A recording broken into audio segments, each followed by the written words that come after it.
MLC కవిత రాజీనామా ఇప్పుడు చర్చనీయాంశం అయింది. మరి తను రాజీనామా చేసిన తర్వాత కొత్త పార్టీతో ముందుకు వస్తానని చెప్పేసి చాలా వరకు అయితే వార్తలు వినిపిస్తున్నాయి. మరి తన రాజీనామా తర్వాత కొత్త పార్టీతో తను ముందుకు వస్తుందా, లేకపోతే ఎలాంటి నిర్ణయాలు తీసుకుంటుంది అనేది ఇప్పుడు చర్చనీయాంశం అయింది. కాబట్టి దీని మీద స్పందించడానికి మనతో పాటు ఉన్నారు ప్రముఖ సినీ క్రిటిక్ దాసరి విజ్ఞాన్ గారు. నమస్కారం అండి. సో ఇప్పుడు చూసుకున్నట్టయితే ఎమ్మెల్సీ కవిత అసలు ఇది ఎప్పుడు స్టార్ట్ అయిందంటే ఆ లెటర్ ఎప్పుడైతే బయటకు వచ్చిందో అప్పటి నుంచి స్టార్ట్ అయింది. తన అంటే ఎప్పుడైతే తను విడుదలై బయటకు వచ్చిందో ఆ బయటకు వచ్చిన తర్వాత అప్పటి నుంచి ఇవన్నీ నడుస్తూనే ఉన్నాయి. అండ్ ఈ రోజు మొత్తానికి ఎమ్మెల్సీగా తను రాజీనామా చేయడం జరిగింది. కొత్త పార్టీతో ముందుకు వస్తా అని చెప్పేసి తను మాట్లాడుతున్నట్టు వార్తలు అయితే మరి వస్తున్నాయి బయటికి.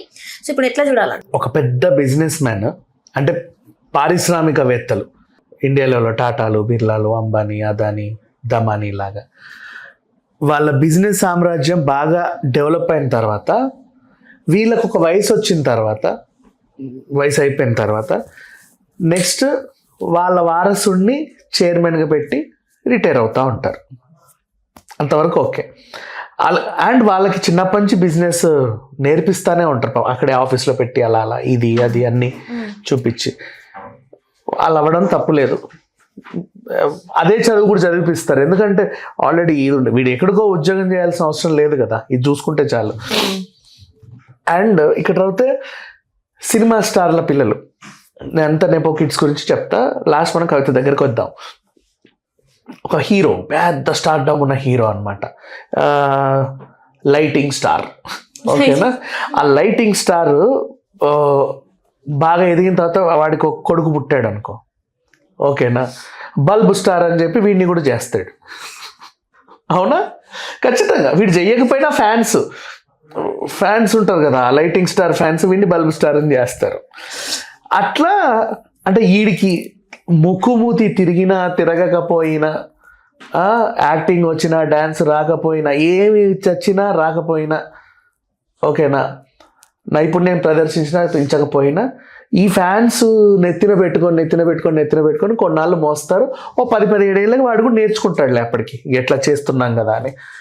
అలా కొంతమంది ఉంటారు. ఒకవేళ నేర్చుకోకపోయినా మనకు అలవాటు అయిపోతుంది, చూసి ఉన్నాం కాబట్టి. ఇకపోతే రాజకీయంలో ఏంటంటే ముఖ్యమంత్రి, ప్రధానమంత్రి రేంజ్ ఎవరైనా ఉన్నారనుకో, మనం సినిమాలో చూసినట్టు మన కర్మగాలి ముఖ్యమంత్రి గారు చనిపోతే నెక్స్ట్ వాళ్ళ వారసుడిని ముఖ్యమంత్రిని చేస్తారు. ఆ నాలెడ్జ్ వీడికి ఏడవాలా? అసలు అంత ఒక ముఖ్యమంత్రి అంటే రాష్ట్ర మొత్తం తెలియాలి. అందులో ఏముంది, ఏ ఊర్లో ఎన్ని చెరువులు ఉన్నాయి, ఏమున్నాయి, ఎన్ని పదవులు ఉన్నాయి, మన కింద ఎంతమంది ఉన్నారు అని చెప్పేసి. రాష్ట్ర ప్రజలందరూ కలిసి వాడిని ఎన్నుకుంటే మీకు ఫ్యామిలీ కలిసి వీడిని ఎన్నుకుంటారు. అట్లాంటి వాళ్ళని కూడా చూసాం. మన కర్మగాలి చాలా మంది వచ్చారు. బట్ అట్లా కొంతమంది నెపో కిడ్స్ బాగా తెలివైన వాళ్ళు రాజకీయాల్లోకి వచ్చి రాణించిన వాళ్ళు ఉన్నారు, కాదనలేం. ఇప్పుడు వైఎస్ గారి అమ్మాయి షర్మిల, ఆ అమ్మాయి రాజకీయాల్లో సక్సెస్ అయినా కాకపోయినా మాట్లాడితే ఒక పర్ఫెక్ట్ పొలిటీషియన్ని చూసిన ఫీలింగ్ వస్తుంది. అనర్గళంగా మాట్లాడడం, కాగితాలు లేకపోవడం, ఫీలింగ్ని కరెక్ట్గా అవతలోడికి తాకేలాగా చెప్పడం. అండ్ పర్ఫెక్ట్ పొలిటీషియన్ అంటే ఇలాగ ఎందుకు ఉండాలంటే చెప్పున, నువ్వు ఫస్ట్ ఎవరైతే పని చేసే స్థాయిలో ఉన్నారో వాళ్ళకి వినతి పత్రం పెట్టు, 10 సార్లు గుర్తు చేయి. అయినా సరే వాళ్ళు నీ పని చెయ్యకపోతే వాళ్ళ ఫైల్ పక్కన పెడితే నిరసన చెయ్యి, ఉద్యమం చెయ్యి, వాళ్ళని దింపు, నీ దగ్గరికి వచ్చేలా చెయ్యి, అలా పోరాడు. అందులో నీ పోరాటం కనిపిస్తుంది. ఓకేనా? అట్లా ఒక పర్ఫెక్ట్ పొలిటీషియన్ ఏమే. అంటే మిగతా వాళ్ళు ఏం చేస్తారంటే పని ఉన్నా పని లేకపోయినా వీళ్ళు అవతల వాళ్ళని తిట్టుడే పనిగా పెట్టుకుంటారు. చూడు, ఈ ప్రభుత్వం అది, ఈ ప్రభుత్వం ఇది, ఒరే అది ఇది కాదు, అసలు నీకు ఏం కావాలో చెప్పించావు, వాళ్ళు చెప్పరు. రోడ్డు కావాలా, కాలేజ్ కావాలా చెప్పడు వీడు. అదే పనిగా కొట్లాడుతూ ఉంటారు, రిజర్వేషన్లు కావాలా, ఇంకేమన్నా కావాలా, దే డోంట్ నో. ఎందుకంటే అసలు ఏం కావాలో వీళ్ళకి తెలియదు కదా. ఫస్ట్ ఆఫ్ ఆల్ తెలియదు కాబట్టి వీళ్ళు వినతి పత్రం కూడా పెట్టలేరు. ఏం కావాలో వీళ్ళకి తెలిస్తే క్షేత్రస్థాయిలోకి తీసుకెళ్ళగలం మనం. డౌన్ స్థాయిలో మీకు ఏముంది, అందరి ప్రాబ్లమ్స్ అన్నీ తెలుసుకొని. నెక్స్ట్, ఇప్పుడు ఈ ముఖ్యమంత్రి, ప్రధానమంత్రికి ఉండే పిల్లలు ఎలా ఉంటారంటే, వీడు ముఖ్యమంత్రి అయ్యాడు అనుకో, 2 పిల్లలు ఉన్నారు, 2-3 పిల్లలు ఉంటే వీళ్ళ చుట్టూ జనాలు తిరుగుతూ ఉంటారు, హీరోని చేస్తారు. ఆ లోకల్లో ఇతనే రోల్ మోడల్ అందరికి, యూత్ ఐకాన్, అదేంటి యూత్ కింగ్, అది ఇది అని చెప్పేసి వాళ్ళని లేపుతా ఉంటారనమాట. ఎందుకంటే వీళ్ళ చుట్టూ తిరిగితే ఏదో రోజు ఈ ముఖ్యమంత్రి కనిపిస్తే ఏదైనా పని అవుతుందేమో అని, లేదా వీళ్ళకి చెప్పినా డైనింగ్ టేబుల్ డాడీ యాక్చువల్గా మా ఫ్రెండ్ అదేదో చేయమని చేస్తామని అడుగుతారేమోనని వీళ్ళ చుట్టూ తిరుగుతారు. కానీ ఇక్కడ ప్రాబ్లం ఏమొచ్చిందంటే వీళ్ళ చుట్టూ వీళ్ళు తిరుగుతూ ఉంటే కొన్నాళ్ళకి మేము నిజంగానే స్టార్లమని ఫీల్ అయిపోతూ ఉంటారు వీళ్ళు. అంటే వీళ్ళందరికీ నేనే కావాలి, వీళ్ళందరికీ నేనే రావాలి, అందుకే ఇంతమంది తిరుగుతున్నారని. వీళ్ళకి తెలియదు ఆ అధికారం అనేది ఒకటి అక్కడ ఉంది కాబట్టి నీ చుట్టూ తిరుగుతున్నారు, అది లేకపోతే నీ దగ్గరికి ఎవరు రాడు. నెక్స్ట్ ఆడి దగ్గరికి వెళ్తారు, ఇంకెవరో గెలుస్తారు కదా, వాళ్ళ పిల్లల చుట్టూ తిరుగుతూ ఉంటారు అనమాట. అది తెలియక ఆ భ్రాంతిలో బ్రతికి నేను ఉత్తమ పొలిటీషియన్ ఏమో అనే ఫీలింగ్లో, ఆ భ్రమలో బ్రతికే కొంతమంది పొలిటీషియన్ నెపో కిడ్స్ ఉంటారు. ఓకేనా, అట్లాంటి వరుసలో నేను ఈ కవితను చేరుస్తా. అవగాహన లేదంటారా ఆయన? అట్లానే లేదు, మా అవగాహన ఉండొచ్చు, తప్పులేదులే. ఒక అందుకే షర్మిల గారి ఎగ్జాంపుల్ చెప్పా. పొలిటీషియన్ కూతురు కొడుకు అంటే కొద్ది గొప్ప లక్షణాలు ఉంటాయి, లేవని అనలేం. కనీసం 10 మంది తిరుగుతుంటానన్నా ఇన్ని ఫైల్స్ ఎందుకు వస్తాయంటే ఏదో సమస్య ఉంటేనే వాడి దగ్గరకు వస్తాడు. అట్లన్నా నీకు ఆ సమస్యలు తెలుసుగా, ఒప్పుకుందాం. ఈవిడ జర్నీ ఏంటంటే నువ్వు నిలబడ్డ చోట ఈమె వద్దు వద్దు వద్దు అని కొట్లాడారు వాళ్ళు. తర్వాత అయినా సరే అధికారంలో మీ కుటుంబ సభ్యుడు ఉన్నాడు కాబట్టి బలవంతంగా నిన్ను అక్కడ పెట్టాడు. అయినా సరే ఉండు నీ సంగతి చెప్తామని చెప్పేసి కే కవిత ఈమె, L Kavitha, Z Kavitha, Y Kavitha, A Kavitha, K Kavitha లాంటి పేర్లతో 2,500 నామినేషన్లు వేశారు. అబ్బా, పసుపు రైతులు వేసేసారు. అంటే పోలింగ్ బూత్ ఇంత ఉంటుంది, వచ్చినోడికి దేనికోటి ఆటో ఇటో ఏటేటో నొక్కేసరికి ఓట్లని చెల్లాచెదరై ఓడిపోయింది. వాళ్ళు సక్సెస్ అయ్యారు. అంటే అంత బలంగా కోరుకున్నారు. నువ్వు వద్దు అనే విషయానికి వాళ్ళు ఎంత ఖర్చు పెట్టారో చూడు. నామినేషన్ వేయాలంటే ఒక ఖర్చు, తర్వాత గీంప్లెట్లు కొట్టించుకోవడం, చిన్న పోస్టరు, 4 నెలంతా తిప్పుకోవడం ఖర్చేగా. అంటే అన్ని లక్షలు ఖర్చు. వాళ్ళు పసుపు రైతులు, అన్ని లక్షలు పెట్టుంటే వాళ్ళకి అదేంటిది ఇంకో పంట వేసుకోవచ్చు వాళ్ళు యాక్చువల్గా చెప్పాలంటే. అయినా సరే మాకు ఏమొద్దు, నాశనమైనా పర్లేదు, నువ్వు మాత్రం మాకు వద్దని చెప్పేసి వేశారు. అంటే దాని అర్థం ఏంటి? నువ్వు వద్దు అంటే నేనెవరు కోరుకోవట్లేదు. మరి నన్ను ఎత్తి మీద బతుకమ్మ పెట్టారు, నన్ను బతుకమ్మకి బ్రాండ్ అంబాసిడర్ చేశారు, నా చుట్టూ అటు తిరిగితే 400 మంది, ఇటు తిరిగితే 400 మంది ఉన్నారంటే నీకోసం రాలేరుమా.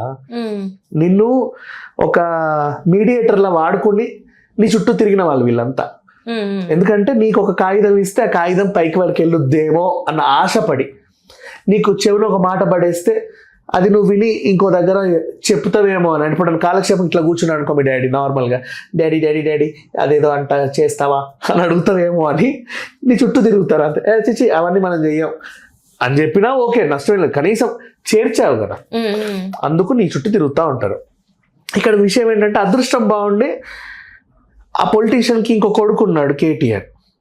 He was succeeded. ఎందుకు అంటే తనకు నాలెడ్జ్ కూడా ఉంది, చదువుకున్నాడు, తన నాలెడ్జ్, వాళ్ళ అబ్బాయి కూడా మంచి చదువుకున్నాడు అండ్ మంచి క్రియేటివ్ మైండ్ అబ్బాయికి. మొన్న ఒక ఎగ్జిబిషన్ కండక్ట్ చేశాడు, మొహం మీదకి మైక్ ఇస్తే చాలా చక్కగా మాట్లాడాడు, అప్రిషియేట్ చేయొచ్చు. ఇట్లా ఇప్పుడు నువ్వేంటి, నాన్న ముఖ్యమంత్రి, ఓకేనా, నాన్న ముఖ్యమంత్రి అన్నప్పుడు 2 పిల్లలు ఉన్నారు. 1000 మంది అన్న చుట్టూ తిరుగుతున్నారు, 1000 మంది నా చుట్టూ తిరుగుతున్నారు. మగవాళ్ళందరూ అన్న చుట్టూ తిన్నా, మహిళలందరూ నన్ను బతుకమ్మ అని చెప్పేసి బతుకమ్మనే నన్ను చూసుకుంటున్నారు. సో ఈ మహిళలు అంటే ఎవరే ఉంటారు మా సమస్యల వాళ్ళు, డ్వాక్రా వాళ్ళు, ఆశా వర్కర్లు, మున్సిపల్ వర్కర్లు, సింగరేణి మహిళలు, నుమాయిష్లో పెట్టేవాళ్ళు, చేనేత వాళ్ళు, ఆదివాసీలు ఉంటారుగా పాపం. వాళ్ళందరికీ అయ్యో నువ్వేం చేస్తావు, వాళ్ళందరితో మంచిగా కలిసి బతుకమ్మ ఆడామనుకో, అబ్బా మేడం మాతో కలిసిపోయింది అని ఫీల్ అయ్యి ఈమెకి ఏదైనా చెబితే సార్కి చెప్తారు. సార్ ఆఫీస్కి పోతే మేము నెలైనా కలవడు, మేడమే మా దగ్గరకు వచ్చింది కాబట్టి ఈమెకి చెబితే చెప్తుంది అని ఒక చిన్న ఆశతో నీ చుట్టూ తిరుగుతారు, అంతేగాని నువ్వే రావాలి నువ్వే కావాలి కాదు. అధికారంలో ఆయన ఉన్నాడు కాబట్టి వీళ్ళకి పని అత్యవసరం కాబట్టి దే కేమ్ డన్. ఆ క్లారిటీ ఈమెకు రావాలి ఫస్ట్ ఆఫ్ ఆల్, రాలా.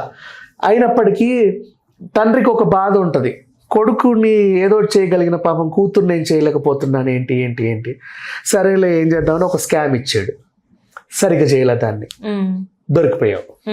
అవునా, పోనీ అదన్నా చేసుకో అంటే సరిగ్గా చేయలే, మరి ఇంకేం చేస్తావు బలవంతంగా. సరే ఏం చేయాలి సరే నా చేతుల్లో ఇంకో పవర్ ఉంది, నిన్ను ఎమ్మెల్సీ ఇచ్చి ఏదో ఒకటి చేయొచ్చు, ఇచ్చావు అంటే అదే వేరే కోటలో జనాలకు కోరుకున్న కోట అయితే కాదు అది, ఆ కోటలో అయితే రాదు. ఓకేనా, సో ఇచ్చావు, అది కూడా అయిపోయింది. ఇట్లా ఇప్పుడు సడన్గా ఏమైంది ఆఫ్టర్ 10 years, ఒక 10 ఏళ్ళు అయితే బాగానే తిరిగావుగా, 10 years పాటు టీఆర్ఎస్ బీఆర్ఎస్ ఉన్నంత కాలం బతుకమ్మ అంటే కవితేగా.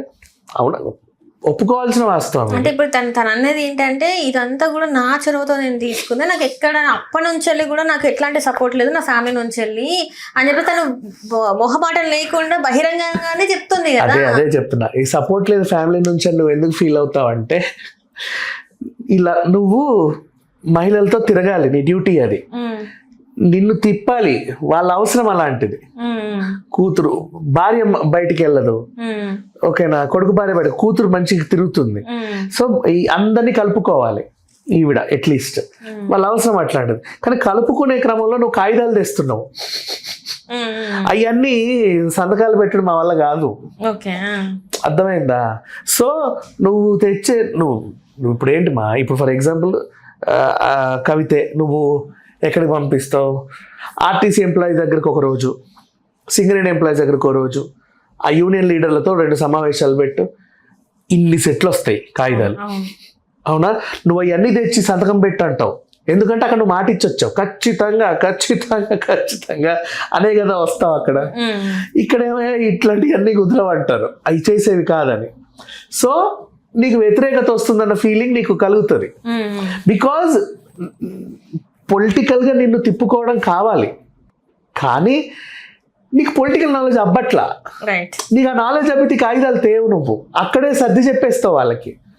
నీకు అర్థమైందా, ఇది అట్లా కాదమ్మా, ఇది యాక్చువల్గా ఈ సమస్య ఏంటంటే దీనికి ఇట్లుంటుంది అట్లుంటుంది, మీరు ఇది చెయ్యండి అని అక్కడే ఒక సొల్యూషన్ చెప్తావు, అన్ని కాగితాలు పట్టుకొని రావు. అర్థమైందా, అక్కడ సాల్వ్ చేసే కెపాసిటీ నీకు ఉండాలి, అది నీకు లేదు. అందరి సమస్యలు తెలుసు, ఇప్పుడు నీ ఏడుపు కూడా అదేగా, నీ ఏడుపు నీ పెడబొబ్బా అదే. ఏంటి, నాకు అందరి సమస్యలు తెలుసు కానీ అందరి సమస్యలు అందరికీ తెలుసుమా, కానీ దాని సొల్యూషన్ తెలియదు కదా. సొల్యూషన్ తెలిస్తే you will be a perfect political leader, మంచి పొలిటీషియన్ అవుతావు, అది తెలియదు. నౌ కుటుంబంలో సఖ్యత లేదు, అది లేదు ఇది లేదు, జనాలందరూ నన్ను కోరుకుంటున్నారు అన్నావు. ఎవరు కోరుకున్నారు, ఒకప్పుడు కోరుకున్నట్టు నటించారు, ఎందుకంటే వాళ్ళకి అవసరాలు ఉన్నాయి. ఇప్పుడు ఈ దగ్గరికి ఎవరు రారు, ఇప్పుడు ఎవరున్నారు మహిళ, ఇప్పుడు హైదరాబాద్లో అనుకో మేయర్ దగ్గరికి వెళ్తారు, లేదా రేవంత్ రెడ్డి గారి భార్య ఒకవేళ రాజకీయాల్లో చురుగ్గా ఉంటే ఆవిడ దగ్గరికి వెళ్తారు, లేదు అంటే రేవంత్ రెడ్డి దగ్గరికి వెళ్తారు, ఇంకెక్కడికి వెళ్ళరు. లేదంటే మహిళా మంత్రులు ఉన్నారు, సీతక్క లాంటి వాళ్ళు, ఇంకెవరో వాళ్ళ దగ్గరికి వెళ్ళి అమ్మ మా సమస్యలు ఇవి అని చెప్పుకుంటారు. అంతకుమించి ఇంక ఏమీ ఉండదు, ఏది జరగదు. పైగా ఈ కాంగ్రెస్ బట్టి గారు, పొంగులేటి గారు, కోమటిరెడ్డి గారు అందరు ఉన్నారు కాబట్టి, అందరు కలిసి నిర్ణయాలు తీసుకుంటారు కాబట్టి తలో చోటుకి వెళ్తే వాళ్ళ పని ఈజీగా అయింది. ఇక్కడ గతంలో మీ దగ్గర ఏంటంటే అన్ని పనులు ఆయననే చూడాలి, మంత్రులకు కూడా లోపలికి రావడానికి కుదరదు, ఏ సమస్య అయినా సరే ఆయన లేకపోతే వాళ్ళ కొడుకు చూడాలి. అవునా, అట్లాంటి టైంలో నీ కాగితాలు ఎక్కువ వచ్చేవి. కాగితాలు ఎక్కువ వచ్చినందుకు నీకు అన్ని సమస్యలకి నువ్వే సొల్యూషన్ అన్న ఫీలింగ్లో, భ్రమలో ఉన్నావు. ఆ భ్రమ నుంచి బయటికి వస్తే ఈ కన్నీళ్ళు రావు, ఇంకోటి రావు. ఇప్పుడు కన్నీళ్ళ గురించి మాట్లాడదాం. కన్నీళ్ళు అనేది ఒక emotion, human emotion, not a preparation కదా. చదువుకుంటూ ఏడుస్తావేంటి, లోపల నుంచి కదమ్మా రావాలి. ఎప్పుడు ఏడవాలో, ఎప్పుడు కన్నీళ్ళు పెట్టుకోవాలో రాసుకొని వచ్చి 9th పాయింట్కి నేను కళ్ళు బరువు ఎక్కాలి, 10th పాయింట్కి ఇటో బొట్టు రావాలి, 11th పాయింట్కి ధారాళంగా కారాలి. ఎలా రాసుకుంటావు?